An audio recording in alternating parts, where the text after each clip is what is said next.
గురుగారు, మోహిని గణపతి రహస్యాలేంటి? మోహిని గణపతికి ఉన్న విశిష్టత గురించి వివరించండి. తప్పకుండా.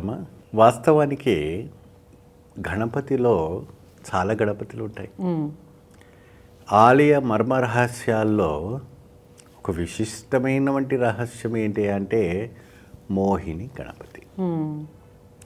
ఈ మోహిని గణపతిని పూజించడం వల్ల అతీతమైనటువంటి సంపద కలుగుతుందని, ఇది ప్రకృతికి వికృతిగా మనం పూజిస్తున్నాం. ఎక్కువ శాతం గణపతినే పూజ చేస్తాం. గణపతి పూజ, గణపతి సంకటహర చతుర్థి పూజ, గణపతి యొక్క వైభవం, గణపతి నవరాత్రులు, గణపతి ఇది ఏమండి ఈ రకంగా ఎన్నో రకమైనటువంటి పూజలు చేస్తూ ఉంటాం. కానీ మోహిని గణపతికి అనేది ఏ విధానంగా ఉంటుందంటే ఒక స్త్రీ రూపంగా ఉంటుంది. స్త్రీకి ఏ అవయాలు ఉంటాయి అన్ని అవయాలు అమర్చుకొని ఆవిడ గారు అలా ఉంటుంటుంది ఈ గణపతి.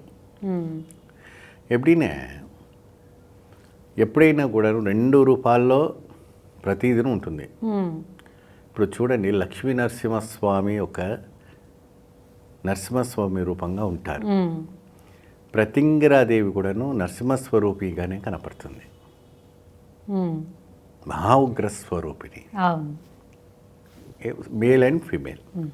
ఈ రకంగానే గణపతిలో కూడాను మహాగణపతి, చింతామణి గణపతి, అఘోర గణపతి, గజమోహిని, మోహిని గణపతి. మోహిని గణపతి కూడా కొన్ని సందర్భాల్లో కొన్ని విషయాల్లో కొన్ని ఒక కార్యక్రమంలో ఆవిడగారు అవతారం ఎత్తారు. కొన్ని దేవతలందరూ పూజ చేసుకోవడం కోసం. ఇవంతా కూడా ఎప్పుడు జరిగిందంటే సతయుగానికి ముందు జరిగినటువంటి విషయాలు ఇవన్నీ.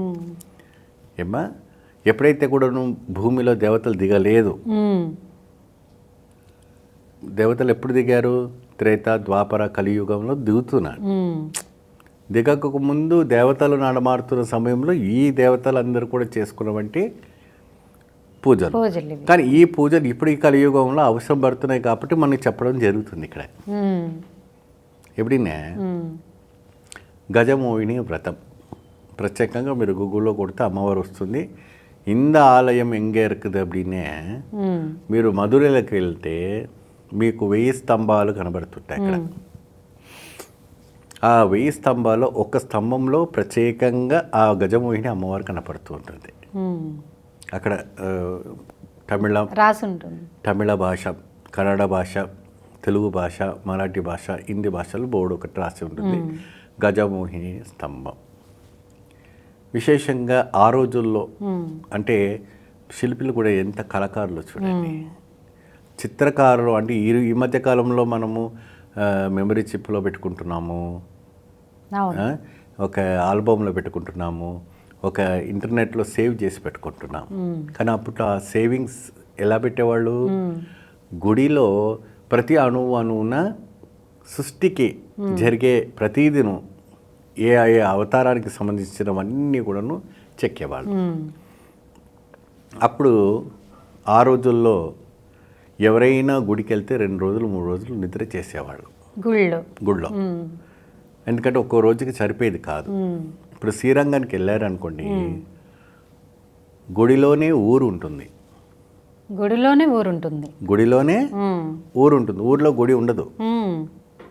శ్రీరంగ పట్టణ వాసి దాదాపు ఒక 5000 ఎకరాల్లో విశాలమైన వంటి గుడిలో మీకు ఆ గుడిలోనే ఒక ఊరే ఉంటుంది. ఆ ఊర్లో దాదాపు 1 కోటి మంది దాకా నివసిస్తుంటారు. అంతటి మహోత్కరమైనటువంటి పుణ్యక్షేత్ర ధామము మన శ్రీరంగ పట్టవాసం. ఇటువంటి కొన్ని అద్భుతమైనటువంటి రహస్యమైనటువంటి ఆలయాలు ఎన్నో ఉన్నాయి.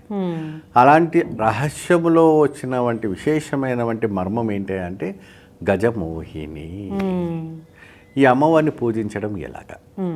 పూజ విధానం 11 రోజులు వ్రతం, లేదంటే 11 వారాలు వ్రతం, లేదంటే 41 రోజు వ్రతం, లేదంటే 41 వారాలు వ్రతం. ఈ అమ్మవారిని పూజించడము 11 మంది మహిళలను పిలిపించుకొచ్చి అమ్మవారి అష్టోత్తరం, అమ్మవారికి కావాల్సినటువంటి నైవేద్యం, అమ్మవారికి కావాల్సినటువంటి ఫలాలు, అమ్మవారికి కావాల్సినటువంటి గాజులు అవన్నీ పెట్టి పూజ చేసిన తర్వాత ఆ ప్రసాదాలన్నీ కూడా ముత్తైదులకు ఇవ్వటం. అది ఎందుకు చేస్తారు? గజమోహినికి పూజ చేయటం వల్ల ఏంటంటే గజయోగం పడుతుంది. ఏం పడుతుంది? గజయోగం. ఆ గజయోగం పట్టడం వల్ల పిల్లలు, భర్త, ఆ ఒక సుమంగలి దీర్ఘాయుషుగా ఉంటుంది. నియమాలు ఉంటాయి గురువుగారు? నియమాలంటే భర్త నియమాలు జనరల్గా మన హిందూ సనాతన ధర్మంలో ఏ విధానంగా అయితే ఉంటుందో అదే రకమైనటువంటి ఆచరణ పాటిస్తే సరిపోతుంది. సరిపోతుంది.